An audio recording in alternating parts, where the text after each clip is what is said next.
Hi guys, welcome back to the Paxton Creek Garden. Today we're gonna talk about how to prune your tomatoes and when to prune it, what variety gets pruned in which way, and the benefits of pruning. So let's get started.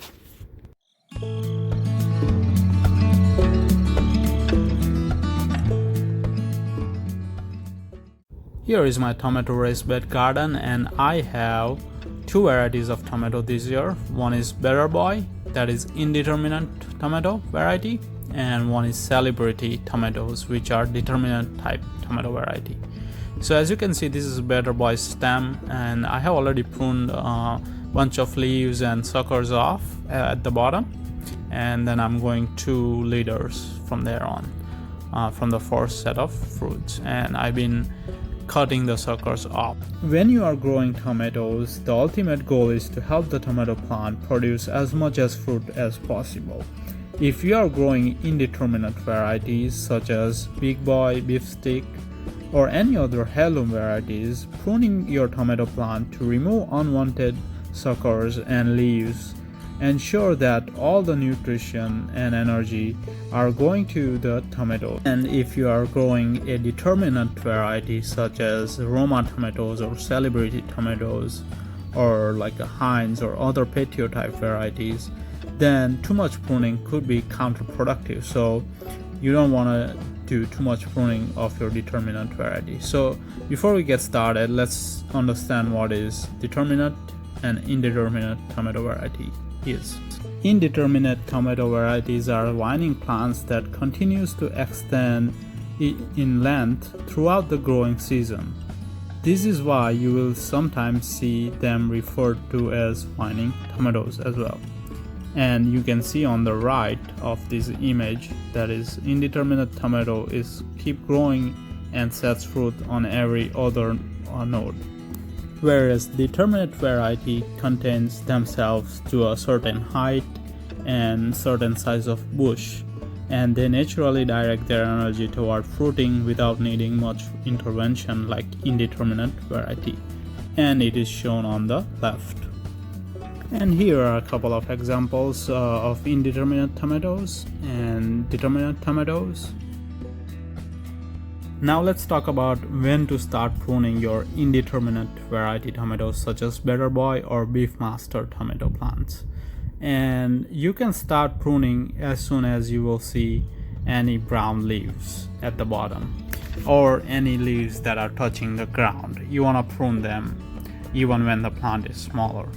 And then as the plants mature, you want to continue to remove these bottom leaves if you are single stemming it. If you are growing it like a bush, then you want to only prune up to a first 1 foot from the ground to the first blossom. Second thing is to remove suckers. Suckers take away a lot more energy from the main stem, and it will take time to produce new fruit. So if you are growing indeterminate variety, then you want to prune these suckers off as well. That will direct more energy toward the main stem and growth of the main stem and produce more larger tomatoes. So here is a better illustration of identifying various tomato parts, and you can see the sucker is identified and the leaf that you want to prune up to the first blossom. So that's what you want to do regardless of it being indeterminate or determinate variety. This is another type of pruning called Missouri pruning that a lot of gardeners like to do at the suckers and not doing the simple pruning. So what you will do is you will leave the 2 leaves of tomato sucker alone. You won't prune them, and you will pinch off the part where it says Missouri pruning, and that way you will have more foliage and you can protect your tomatoes from sunclad and provide more energy to fruit. So here you can see my tomato raised bed, and as you can see, I have almost on the right side I have almost pruned about 1 foot from the bottom, 1 or 1.5 foot actually, up to the first blossom, first tomato sets. I have pruned all of the leaves and suckers out.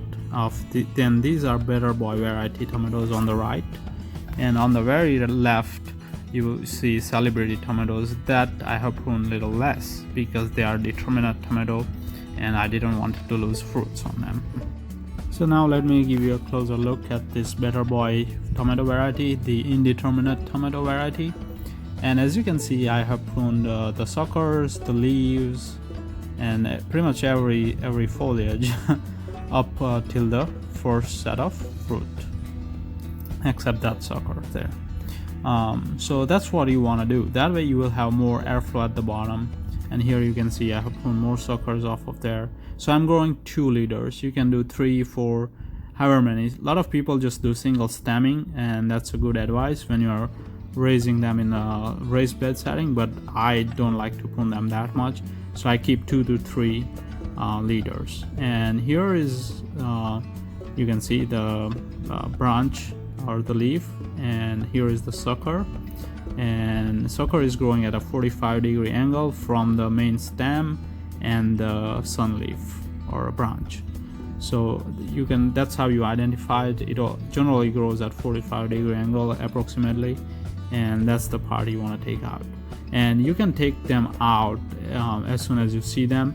The younger they are, better to take them out at that stage, because that would not harm the plant and will heal quickly. So that's when you want to do it, when they are young.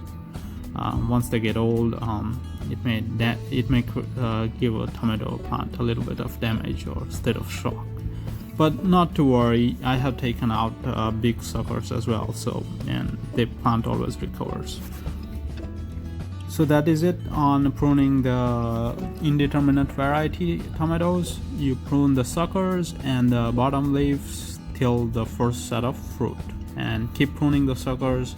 Either you can do single stemming or grow 3-4 leaders like I do, and either way it's fine, but you want to manage the plant. And this will ensure that you have good airflow and you can avoid disease like early blight and other fungus type disease.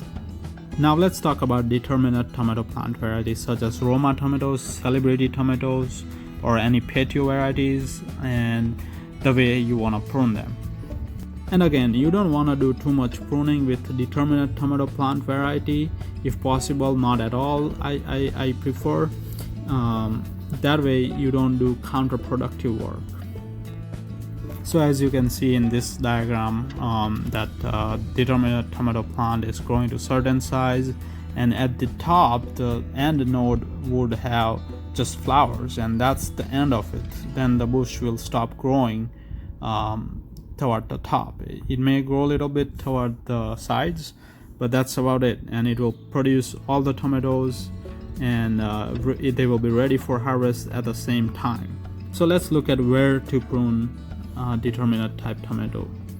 You can prune the bottom leaves that are turning brown or either touching the ground. This way you will create more airflow just like indeterminate tomato, and avoid fungus type disease that could be such a big problem in tomatoes. And so that you can avoid by pruning these bottom leaves in indeterminate tomato. You can prune up to the first set of fruits, and that is really it to the pruning determinate tomatoes, because if you try to prune suckers and other parts of it, then you will be really doing a counterproductive work to this determinate variety, because they will just grow to certain size and they will stop growing, after 3 months or 4 months, whatever their natural growing period is, and they will stop growing, stop producing fruits. So no to pruning suckers in determinate variety of tomatoes such as Roma or celebrity tomatoes. And now at the end, let me summarize the benefits of pruning your tomato plants. Pruning your tomato plants can be daunting if you're not worked on regularly, but the rewards are great if you keep up a weekly habit. However, you need to know whether your plants is determinate or indeterminate before you start pruning, as we discussed. First benefit with pruning you get is easier harvesting. Just by virtue of fact that you can see the fruit on your plant makes it much quicker and simpler to harvest the fruit, and that's the benefit I like the most. The second one is fewer pests. By having your plant pruned, pests like hornworms will have fewer leaves to hide under and mulch on. That way you can discard them or kill them and save your tomato plants from chewing insects. The third one is you will have less disease from fungal attack and from bacterial attack, because you will have more airflow through your garden. The fourth one is you will get larger fruit and a better tasting fruit, because now you will have more energy going toward your fruit and not toward the foliage growth. And the last but not the least, a bonus benefit you will get from this, from my experience, is earlier ripening of your tomatoes. And that is it, folks, for today's video. If you have liked this video, please like, share, and don't forget to subscribe to our channel to get regular update. Also press bell icon. Thank you. See you in the next video.